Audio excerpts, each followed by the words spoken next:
Hi, my name is Amerigo Vespucci. Have you ever wondered how America got its name?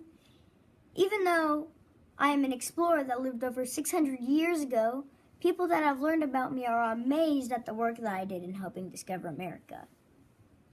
By looking at my early life, the challenges that I faced, my accomplishments, and my later life, you will see how America got its name.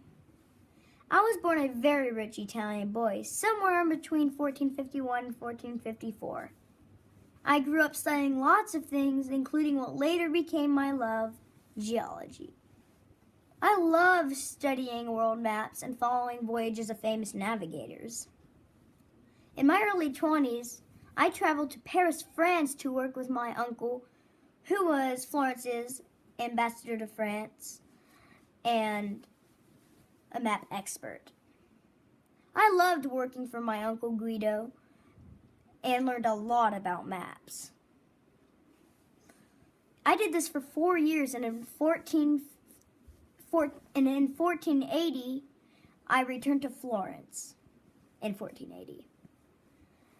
Now, because of my early studies and working for my uncle Guido, I soon realized that I loved geology so much that I wanted to become an explorer.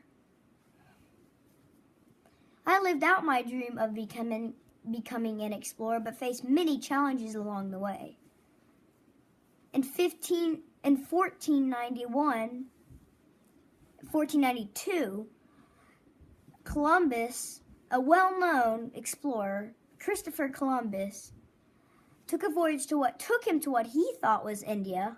But at the time, I was studying his maps, and I said that it couldn't have been India. So I decided to find out for myself to have proof. Now, my first voyage was from Portugal to Brazil, but at the time, of course, I didn't know that the land was Brazil. I thought it was Asia. So, I had to turn back after several months because worms were eating holes in my ship. So I had to end my voyage and turn around after several months because my ship would have sunk. Now, after begging King Emmanuel of Portugal when I got back to sail again, I sailed from Lisbon as a captain of a fleet of 3 ships.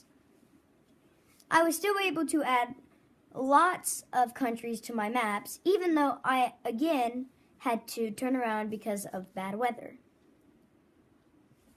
Now, even though I faced many challenges in my own completed voyages, I was still able to make many discoveries in which what later became my love, geology, and my rewarded accomplishments.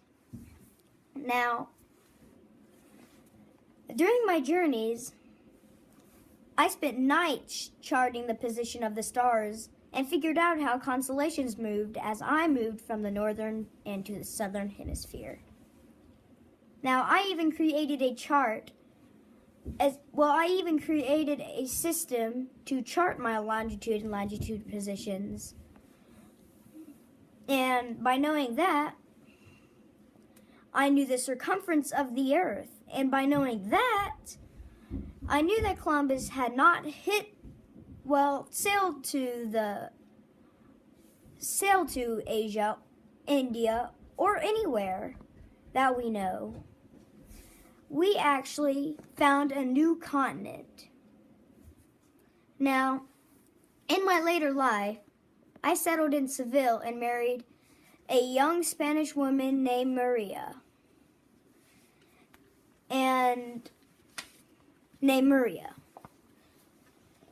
After marrying Maria, I became chief pilot of Spain. And what is that, you say? Well, it's where I taught ship pilots how to find their way around the ocean and how to draw maps.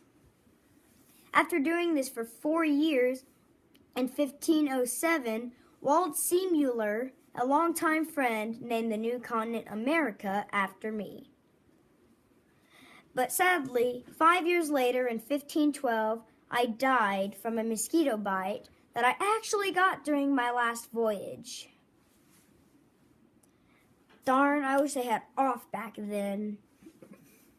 Now, even though I never became a household name like Christopher Columbus, by looking at my early life, my challenges, my accomplishments in my later life, you now see why America was named after me.